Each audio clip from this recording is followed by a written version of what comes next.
Alô, tá? Bater, tá ok. Eu estou falando, tá ouvindo? Tá ok? Sim.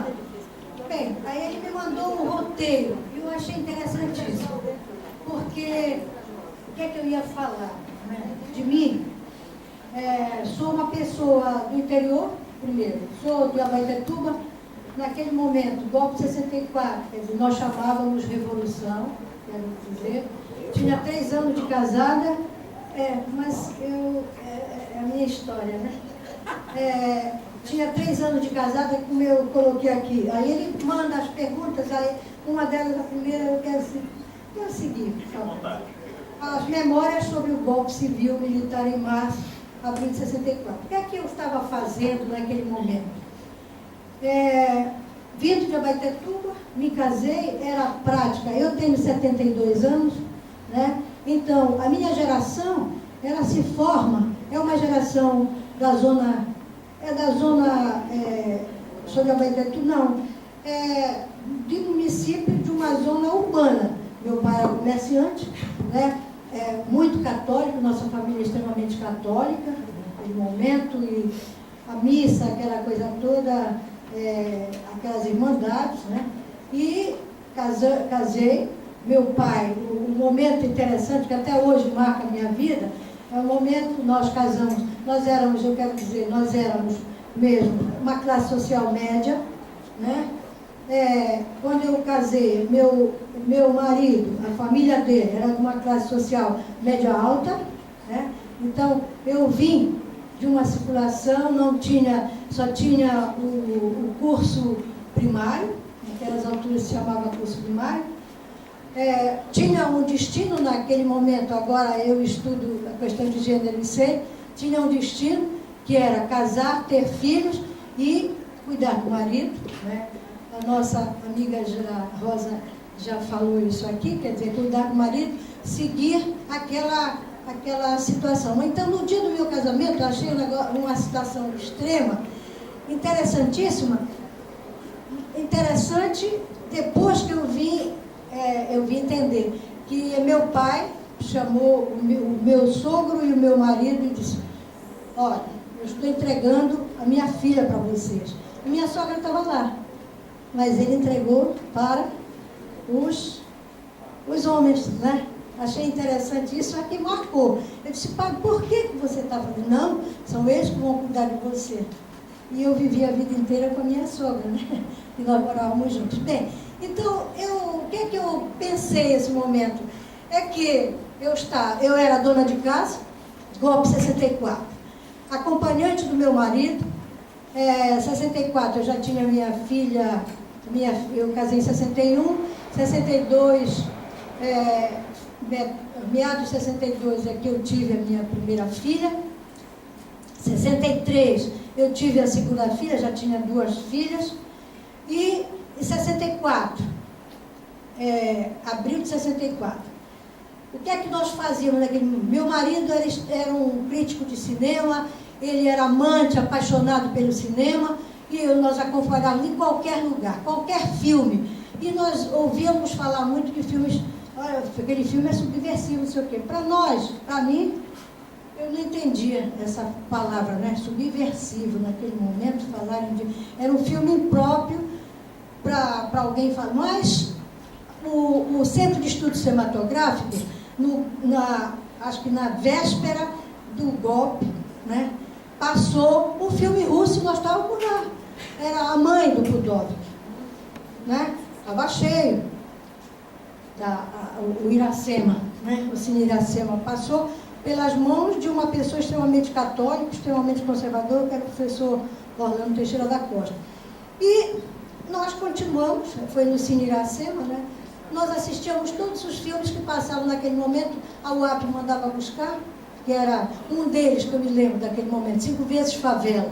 É um filme que foi extremamente marcado como subversivo, e foi preso, as pessoas foram presas por causa disso. Nós estávamos assistindo esses filmes. Havia a UAP que mandava buscar, né? E nós íamos, foi até no Cine Palácio, na primeira exibição, acho que do 5 Vezes Favela, e nós estávamos lá. E a nossa casa era próximo da UAP, nós morávamos naquele. E vimos toda a situação grave que ocorreu.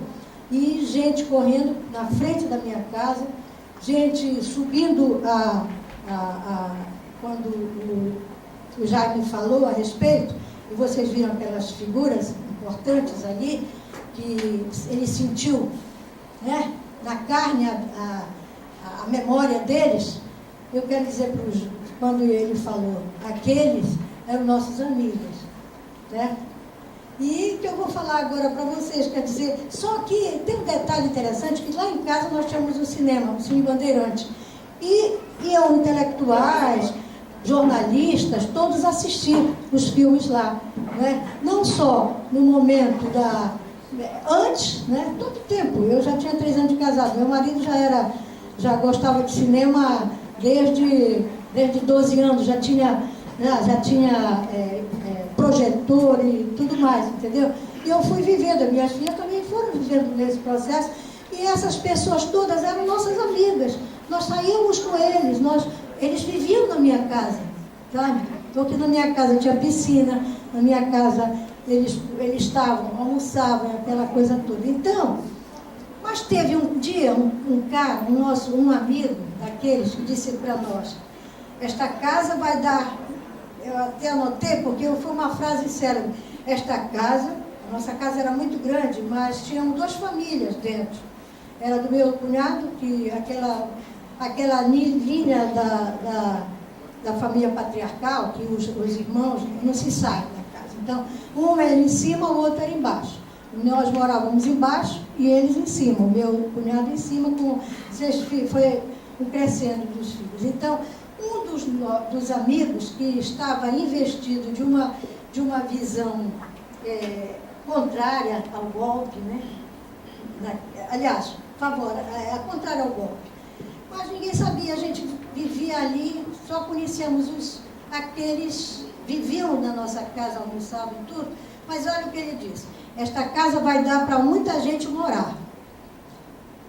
E depois do golpe, ele continua a frequentar a casa, e nos chamava de burgueses, né? Então, com o tempo, essa marca de discriminação, ela foi passando, sabe? Então, essa marcou muito aquele período, o momento do golpe. A outra pergunta que foi, a outra sequenciando, foi em relação à memória sobre as prisões de amigos, parentes e políticos. Então, eu quero dizer que a nossa casa, falei, né? Segura aí, a gente vai para as outras. Né? Então, eu justamente quero falar depois a respeito da nossa relação com os nossos amigos, tá? Quem foi preso, eu não vou dizer o nome, mas ele já mostrou alguns, e depois eu faço a sequência, tá?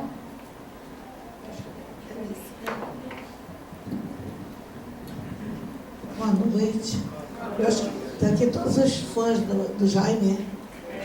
Eu estou achando que tem muita gente aqui que é aluno do Jaime. Olha essa plateia aí, pelo sacramental o professor, né?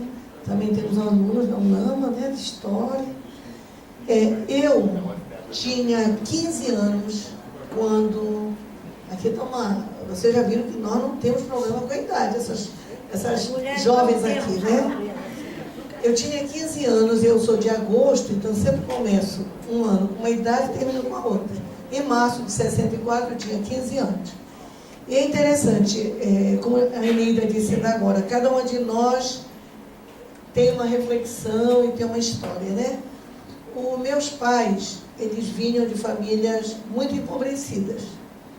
Os meus pais, a minha mãe tinha o primário, a Eneida chegou a Luzia chegou a entrevistar a minha mãe, porque é interessante, a minha mãe ela fez até a 5ª série, mas era uma autodidata. Ela e o irmão, o tio Estélio. Então, eles participaram na juventude de igreja e, numa determinada idade, se tornaram materialistas. Então, quando eu já nasço numa família que são materialistas. E muito ligados a uma leitura marxista, apesar da pouca instrução. Eu achava muito interessante isso. O meu pai era estelista, como dizia um amigo nosso. A minha mãe também se chamava Estela. A mamãe era católica, ele assistia à missa. Ela se tornou materialista, ele também era materialista. Mais tarde ela se torna espírita, ele também se torna espírita. Então, esse nosso amigo dizia que o meu pai era, na realidade, espírita. Então, eu convivi numa família, mas os meus pais era assim, meu pai era motorista da Fundação CESP e a minha mãe abre um ateliê em casa e vai ser costureira, né? E fez tudo para nós estudarmos, nós estudamos até a 5ª série no Grupo Escolar José Veríssimo e fomos para o moderno. Quando o golpe ocorre, eu estudo no moderno, eu faço a 4ª série ginasial. E interessante que ainda agora o Peripeti, levantando aquelas figuras que governavam, eu lembrei que era uma conversa muito recorrente na minha casa, porque eles tinham sido do Partido do Barata. Daí a entrevista, né, da Luzia com a mamãe, porque ela fazia parte desse grupo, eles iam para comício e tudo mais. Depois vão ser ligados ao PSD, né? Então, mas faziam muitas críticas ao Moura Carvalho, ao Aurélio. O Aurélio é o governador da época do golpe. Então as conversas em casa era que era uma corrupção o governo.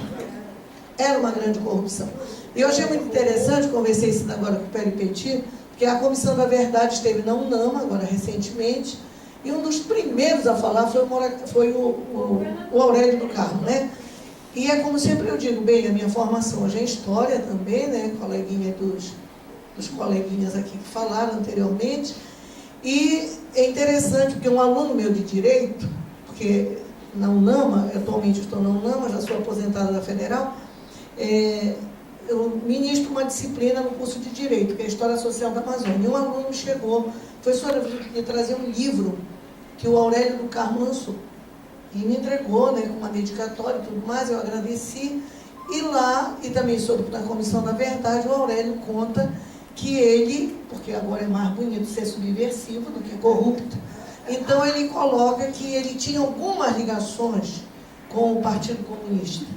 Né? Ele tinha apoiado alguns, então por isso os militares teriam caçado. Então essa era uma conversa muito recorrente na minha casa. Nós morávamos na época no Tamoios, onde mais tarde vai ser a livraria Jinques. Meus pais venderam a casa deles para o Jinques, que era nosso vizinho. A casa do Jinques era para a Mundurucus e nós éramos para o Tamoios. E eu lembro quando o Jinques foi preso, a rua toda comentava, né? A prisão do Jinques, ele ter sido tirado de dentro de casa. E eu lembro que a minha mãe tinha grandes discussões, né? Ela tinha 1,50 m de altura, mas era muito, assim, discursava, falava, foi da Juventude Operária Católica, representou no Teatro da Paz. Então, era uma pessoa com uma pouca instrução, mas com um autodidatismo, né? Uma literatura que era o meu tio tinha, uma biblioteca imensa, fazia com que eles realmente se colocassem numa outra posição, independente da instrução que tinham tido.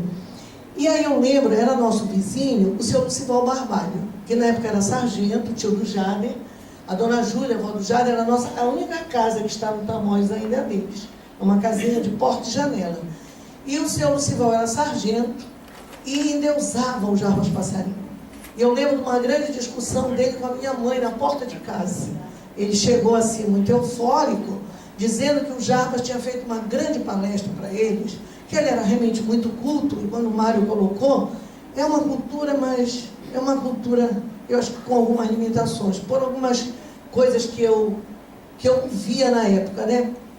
E aí eu lembro que o seu Lucival disse assim para minha mãe: olha, você vê, o comunismo é tão ruim, que quando os comunistas tomaram o poder na China, colocaram nas propriedades que não pode entrar nem chineses, nem nas suas propriedades não podem entrar chineses nem cães, uma placa. E aí eu lembro a minha mãe dizendo assim para ele: mas isso é uma mentira desse senhor. Somerset Maugham, olha só, minha mãe, que tinha 5ª série primária, vai buscar o Somerset Maugham e diz para o seu Lucival, que na época era um sargento, Somerset Maugham diz que quando os ingleses iniciam a guerra do ópio na Inglaterra, na China, e dominam a China a partir do neocolonialismo inglês, eles é que colocam essas placas Né? Então, e tem aquele livro Terra Encharcada, do Jarbas Passarinho, que vários críticos literários apontaram inúmeras falhas. Então, ele é um literato, mas assim, meio... como é aquele do javanês, né? O homem que falava javanês. Eu, particularmente, tenho sérias críticas. Acho que ele escreve, né, bem. Acho que ele não tem tanto orgulho, assim, de ter sido militar, não, porque todas as vezes que ele escrevia no Liberal, até quando ele escrevia, ele nunca colocou que ele era coronel reformado do Exército.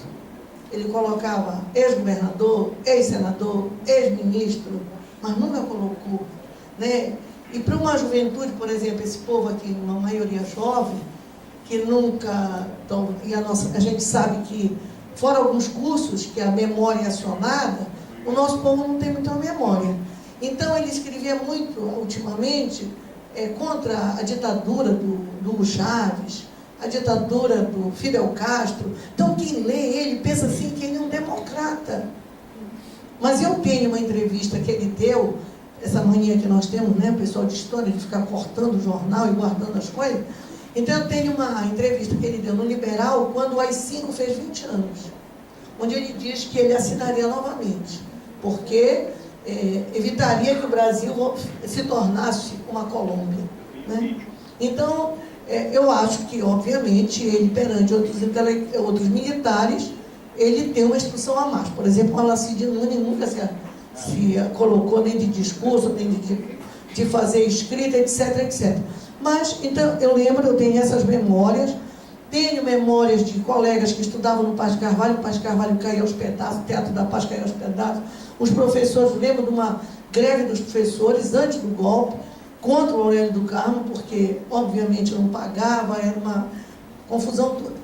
E depois, lembro, eu já entrando na universidade. Eu entro na universidade com 19 anos, em 68, e aí, embalado nessa questão, né, dos estudantes reagirem, tomamos a faculdade de filosofia. Olha só, tomar a faculdade de filosofia.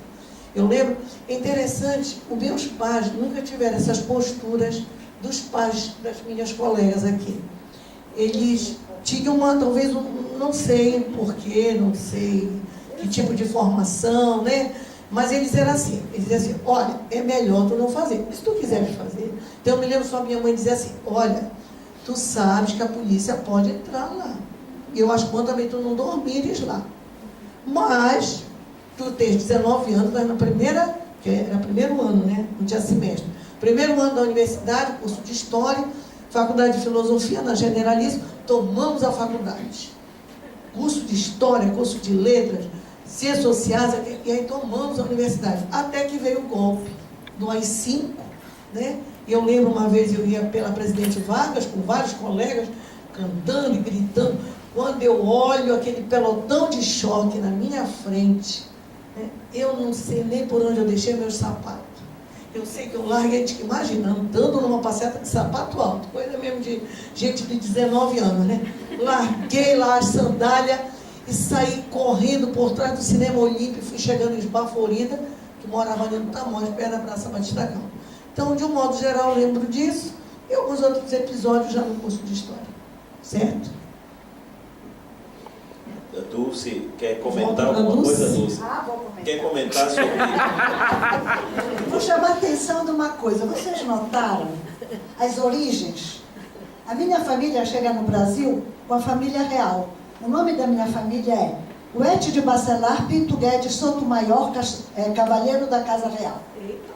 O meu pai, Ofélio Roque, nome de rua, que era dono de todos os teatros da Festa de Nazaré. Quem tem a minha idade, mais ou menos, se lembra o que era a Festa de Nazaré aqui em Belém, que todo mundo fazia enxoval para ir na festa. Ele tinha 5 teatros no Largo de Nazaré. A minha origem. A dela, vocês viram, fazendeira. A dela não era uma morta de fome também, né?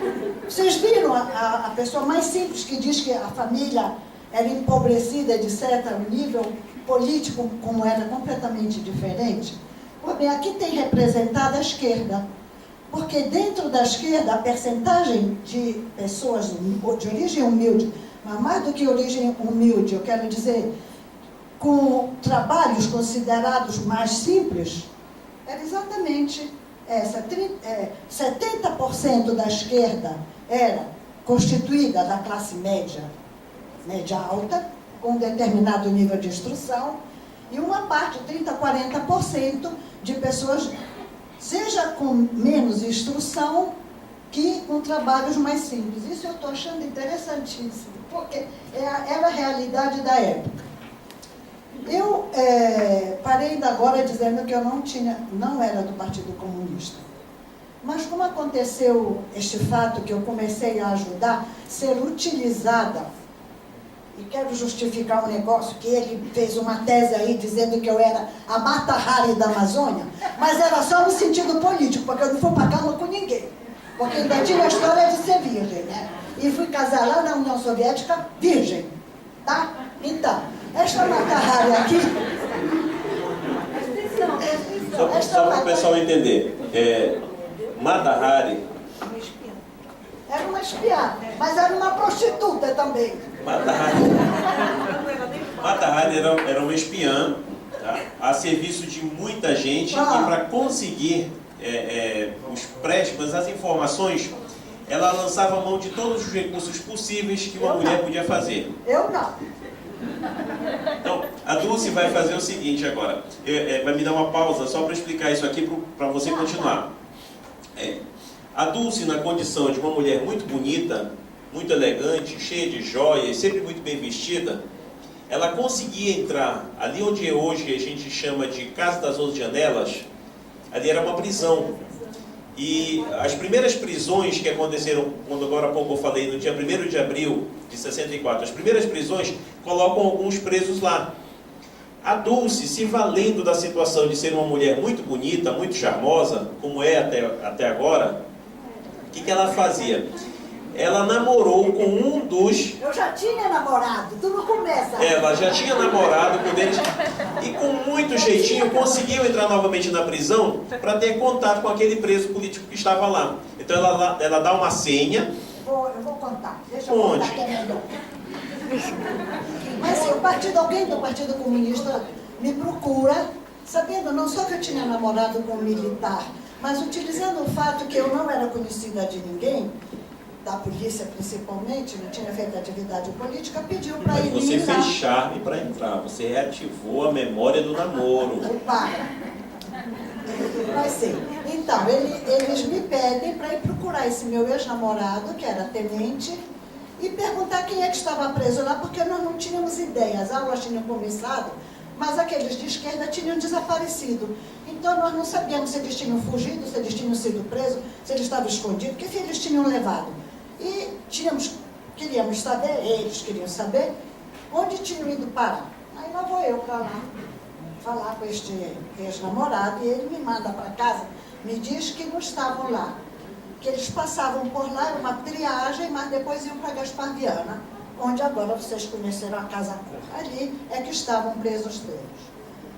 Passou-se alguns dias e lá voltaram de novo o pessoal do partido para falar comigo se eu podia ir lá nesta prisão, falar com uma determinada pessoa que estava lá presa. Era o secretário de Finanças. Eles queriam saber, cadê o dinheiro, né? Agora, eu disse, mas ele com certeza não vai lhe dar uma resposta. Você tem que usar uma senha, que eu não me lembro qual é. Eu tinha que dizer alguma coisa para ele para poder me identificar. Agora, isso acontece, digamos lá, que é no dia 10, 15 de abril. O golpe tinha 15 dias de vida, mais ou menos. Eu vou lá na polícia, vou lá no quartel, eles não me pediram um documento, eu disse que era mulher do fulano, eles não perguntaram nem meu nome. Eu entrei numa sala, fiquei esperando, ele chegou, tinha um policial bem ali, sentado, que se levantou, foi embora, eu fiquei no salão quase um terço desta sala aqui, conversando com ele. Eu notei duas coisas naquele momento. Hoje, eu posso dizer isso. Naquela ocasião, era muito recente o negócio. Que eles não tinham a menor ideia de como se comportar, de como controlar, nem nada. Porque eu entrei dizendo que era mulher dele, e no Brasil eu dei um documento com o nome modificado. E eu não tinha, meu nome era de Bacelar Roque, e eu não tinha o nome daquele homem. Mas ninguém se preocupou com isso. A outra coisa é que, enquanto eu esperava ele, as pessoas, os presos, passeavam ali e eu via o Rui Barata, não sei mais. Caminhava com a cabeça abaixada, para cima e para baixo, e isso ficou impresso em mim. O rapaz chegou, me olhou, nunca tinha me visto, e faz aquela cara mesmo de interrogação, né? Aí eu digo a frase para ele, ele melhora um pouquinho, me dá a resposta que eu queria e eu vou embora. As aulas, pouco a pouco, os companheiros voltaram para a universidade. E tinha até a eleição do centro acadêmico. Tiveram uma reunião com a UAP, com a outra, tinha uma outra, que agora não me vem em mente a sigla, JUC, Juventude Universitária Católica. E fizeram a reunião, o Partido Comunista era sempre a minoria, né? E decidiram que nós tínhamos que protestar, que nessa eleição ninguém ia votar em ninguém. Nós íamos colocar um pedaço de papel preto, papel carbono, íamos colocar na hora do voto, né? E eu não fui de acordo. Eu achei que era uma protesto ridícula, que era uma coisa ridícula fazer isso, já que nós tínhamos possibilidade de ganhar o diretório logo no primeiro ano. Aí eu virei e disse isso para quem veio me dizer a informação. Me dá a informação. Ele disse, olha, para mim tu já estás dentro do partido. Eu digo, como, menino? Tu tá doido? Ele disse, porque todas as vezes que eu te dou, te informo alguma coisa das reuniões, a tua posição é igual à nossa. Eu digo, porque a posição de quem é que tu me dás? Ele disse, da AP. Porque eles são a maioria, quando a gente faz reunião, as 3 siglas, se reúnem, eles ganham sempre. Então, todas as vezes que eu te dou uma informação, eu estou dizendo que é a posição da AP. E tu nunca estás de acordo. Portanto, para mim, tu já estás dentro. Tanto o partido não tem carteira. O Partido Comunista nunca teve carteira. Porque viveu praticamente sempre na clandestinidade. Um partidão. Mas sim. Então, eu comecei, pouco a pouco, a participar das reuniões. E eu morava na Praça Amazonas, onde tem aquele edifício ridículo, Canto com 16 de novembro. A minha casa ali, que era, na verdade, alugada, não? Cartão postal no livro A Memória, aquele livro que tem os cartões postais de Belém de 1900, a abertura do livro é aquela casa ali, muito linda, de frente do São José Liberto. Naquela época, São José Liberto estava preso, né? E nós morávamos ali de frente. A minha casa começou a servir de aparelho para o partido. O partido precisava de lugares para se reunir. Novamente, a Mata-Hari foi utilizada, a casa da Mata-Hari. Por quê? Quem ia procurar comunista de frente de uma prisão? Embaixo tinha uma mercearia. Então, a porta da minha casa se confundia com as portas da mercearia. E de 15 em 15 minutos entrava alguém para fazer reunião lá em casa. Nós tínhamos uma Kombi e teve um congresso aqui em Belém. Eu creio que foi em 66, se eu não me engano. E foi no período do Sírio, porque ali também, vocês têm que lembrar que nós estamos na clandestinidade. Embaixo de uma ditadura que estava iniciando a ser feroz. Piorou muito a partir de 68. Mas o partido que, no período de João Goulart, vivia praticamente fora da clandestinidade, falava tranquilamente, depois do golpe teve que voltar uma clandestinidade total. Então, eles quando vinham me buscar para reuniões, por exemplo, engraçado isso aí, porque eles vinham para a reunião, digamos, 10 horas da noite. A reunião era na zona da prostituição. Agora eles iam dizer, olha, Dulce, quando a polícia passar, vou botar a mão no teu ombro. Eu era acompanhada sempre por alguém. Eu tinha que me vestir de um modo simples, tirar as joias que eu usava, né? Me vestir mais simples, uma sandalinha, não um sapato alto, para ir para lá. Então, quando teve o congresso, eu vou já acabar, quando teve o congresso, nós tínhamos uma casa em Ananindeua. E eles pediram a nossa casa. E pediram também a Kombi. Eles colocavam as pessoas dentro da Kombi, escondida, amarrada, né? E davam volta por Belém inteira para a pessoa se confundir e não saber onde era a casa. E a mamãe chamou o caseiro e disse, olha, vão umas pessoas passar o fim de semana lá, você não se meta. Tá, as pessoas foram, fizeram um congresso e tal. Na outra semana, o caseiro foi lá em casa e disse, olha, Aqueles protestantes rezaram baixinho os 3 dias que ninguém ouviu nada. Então, até para o caseiro foi ótimo, porque se acontecesse alguma coisa, ele não ia saber dizer que era um comunista, não? Então, nesse período, no início da ditadura, a minha família foi muito utilizada, a nossa casa, porque não tinham para onde correr. Ok? Eu posso retomar, porque eu estou buscando fazer assim uma certa ordem cronológica.